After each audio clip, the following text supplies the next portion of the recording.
What's up, Cougar Nation? Ben Criddle here, Mitch Harper, ESPN 960, 24/7 Sports.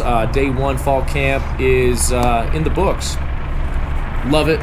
Want more football. I'm very excited. We're down here at the practice field. You can see the sand pit behind us. There was no pads today, but there were helmets, and we're just getting to know the roster essentially today. There were plays to be made. There were people that stood out today, but first day without pads, this is not real football. Realize that. So any reports that come out about guys making big plays and guys standing out, this is the first day without any pads on. This is where essentially you kind of get a baseline for what the roster is. That's kind of my initial impression. We'll talk about some of our general observations, but I mean we do want to highlight the guys that played well, obviously, but it's not real football yet. One thing I can say is that day one Camp Kalani, I'm feeling pretty good about my roots, Chris, maybe. I'm feeling pretty good. Zach Wilson with maybe the highlight of the day, a 40-yard bomb to Micah Simon. 2 touchdown passes. Yeah. One to Micah Simon, and then on a consecutive drive on 7-on-7, just right over here in this back end of the end zone, hits Neil Powell on another fade route, a little underthrown, but Neil Powell, very strong wide receiver, comes back to the football. And you always ask the question, who are they going against? Micah Simon was Keenan Ellis. Yeah. A rising star, very good cornerback actually, and then the Neil Powell touchdown was actually on Chris Wilcox, our rising star in that group, purportedly the lockdown corner. So it was against good competition. One guy that was really impressive as well was Dylan Collie. Dylan Collie, he was kind of going hoodie mellow on us, wearing the white hoodie. Dylan Collie, I thought, looked really good. The footwork, it was that of a Collie. It's just like this feels right in the world. BYU practice, a Collie. All is right. He had one catch near the sideline. It was on 7-on-7 work. It's kind of a poorly thrown ball. I think it was from Zach Wilson or Tanner Mangum. Can't remember exactly the quarterback, but it was Tanner on that one. It was kind of low, but he still hauled it in. Dylan Colley's a heck of a player. Really impressed with him. He's going to make an instant impact. You already can see that he's addressing the media. He's viewed as a leader. Dylan Collie going to be really good. One surprise, though, and a guy that's definitely good. There's no question about his status on the team, Matt Bushman. He had a surprising drop. Wide open. And I asked him about it, and we'll have it a little bit more later or tomorrow on Cougar Sports here on ESPN 960, talking about that sound. He addressed it and said wasn't too happy with himself dropping that wide open over the middle. Tanner threw a beautiful ball. Bushman dropped it. Not very often one of the greats, because I feel like Bushman is going to be a great here, that he drops the ball like that. Yeah, I mean, there's times. This first day of fall camp. This is the time to make mistakes. The first few weeks, if we recall last year, Matt Bushman, although he looked good, but he was still going through some issues as well. You put on more weight. All of a sudden, you're a little bit bigger. You get into your top end speed, and the vision gets a little bit shaky. So I imagine that he'll remedy that. He's very prideful in his craft, and with his in-laws hovering very closely right now, Chad Lewis is not going to be accepting that. We also saw Bo Hodge goes to running back. We kind of speculated that 2 weeks ago on the show when we were talking about potential position changes. Folks, let that be a message to you. Listen to Cougar Sports 3 to 7 ESPN 960. We told you. Go to Spreaker. You can check it. You can show us the receipts. July 16th. We told you. Go listen to hour 1. It's a good podcast. We broke it down. I was wrong on one. I will take ownership. I was wrong on anher position. We're going to be wrong every once in a while. Okay? But we did say Bo Hodge to running back. But I think Bo. Do you like that? Matt Hadley was also there at running back as well. Do these guys bolster a running back group that obviously it looks like the coaching staff thought was kind of thin? Yeah, so Matt Hadley's looking good. Ed Lamb had told us that he was essentially a fourth fourth starting linebacker. I don't think this is necessarily permanent. I think they're going to evaluate.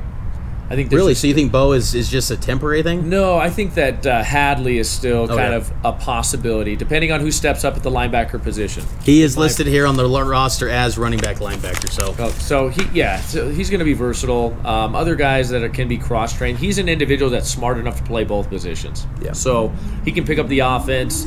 It's a simplified offense. I don't think there's going to be all that much more information that's going to be heaped on him that he can't handle.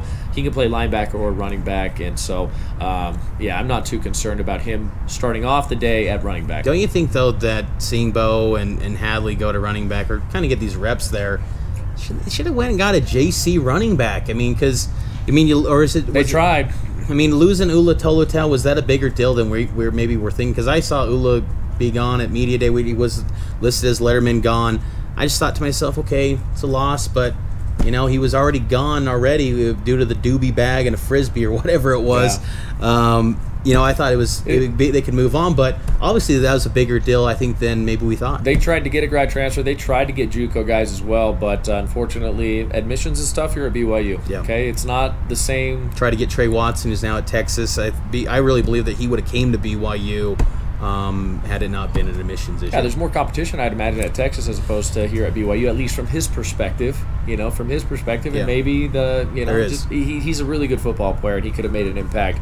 But you know, I was chatting with a few individuals that I trust about the Bo Hodge move, and you know, the response that I got was actually when you're a running back and you are anticipating contact, you're less likely to receive a concussion. That's the I guess the vantage point of some of the people that have been in contact and close to the situation, and I think there's some truth to that. I remember Taysom Hill; most of his injuries occurred when he was trying to avoid contact, rather than just inflicting contact. So maybe that philosophy holds true in Bo Hodge. Bo Hodge saw reps with the ones. Bo Hodge was out there with you know, all three quarterbacks essentially, and your ones at the wide receiver and tight end spot. So they're bought in. I've heard people say that right now Bo Hodge looks like a Luke Staley. I don't want to say that, but he does look like Taysom Light. He does look like a monster. Yeah, I'm excited to see what he can do there. But obviously Zach Cato, another running back, I thought he looked really good. Wearing now number 4. I thought that's a good look. You want a single digit on a running back. That's just my personal preference. You want a sleek single digits, get a back plate, get a visor. You can't do the back plate anymore. Oh yeah, you can't do those anymore, can you? Achille Davis looked really good today too. We always like Texas products. You know, coming here to Provo, making people a little bit more diverse. But see you, buddy. Achille Davis had a nice catch too during 7-on-7s. He had a few catches. He probably was a little bit disappointed in that one drop he had near on the far sideline from our vantage point. But I thought Achille did a nice job. He's making a lot of strides physically.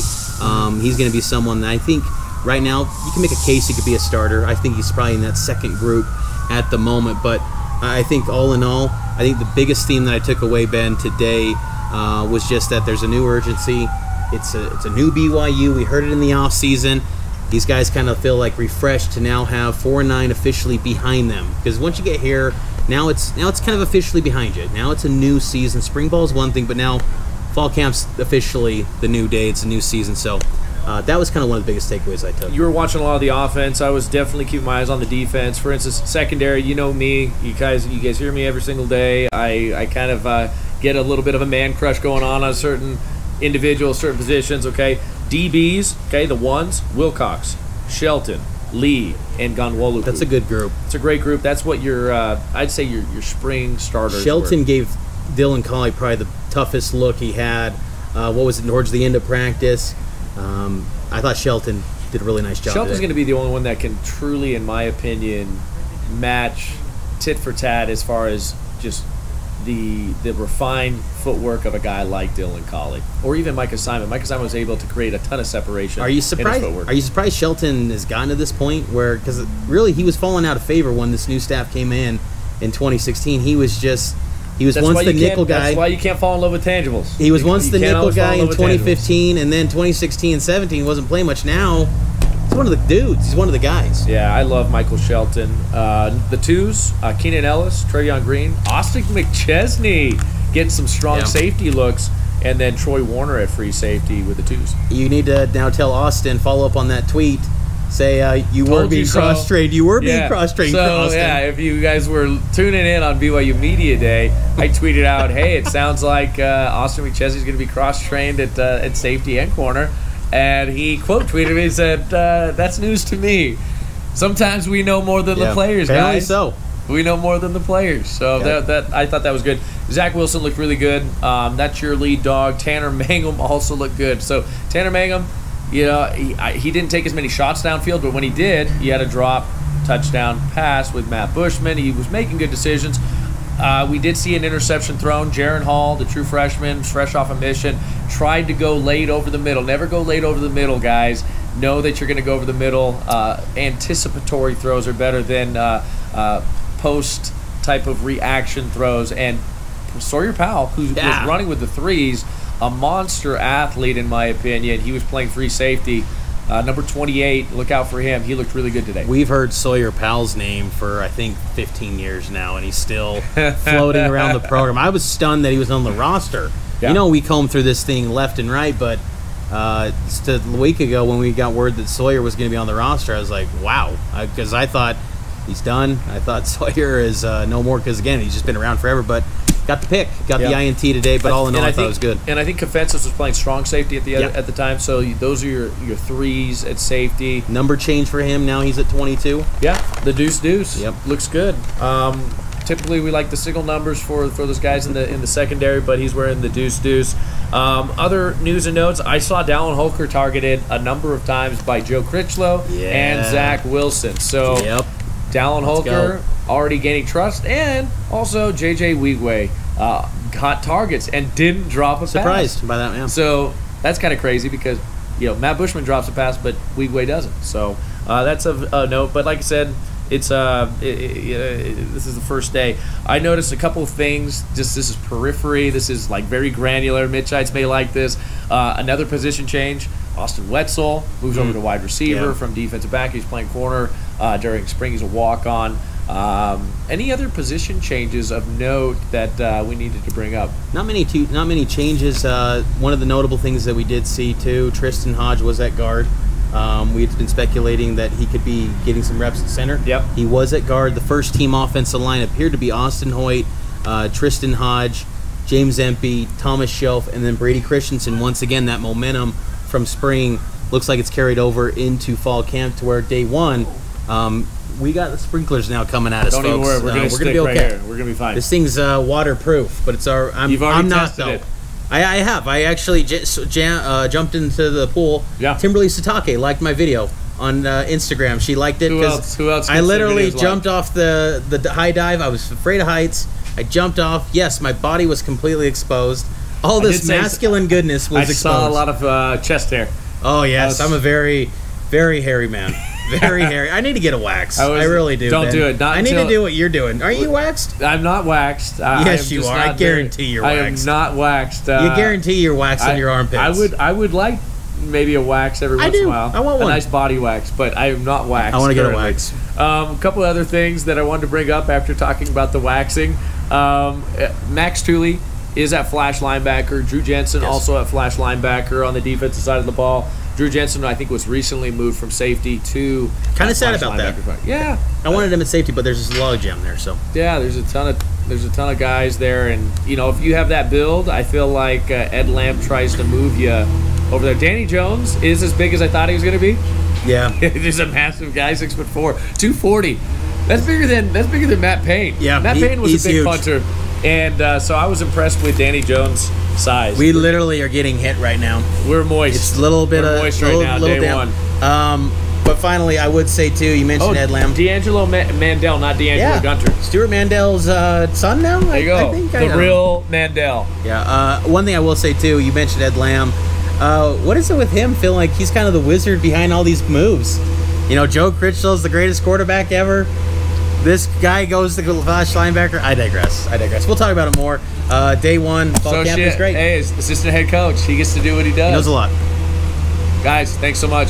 Listen to the show tomorrow, 3 to 7, Cougar Sports, ESPN 960.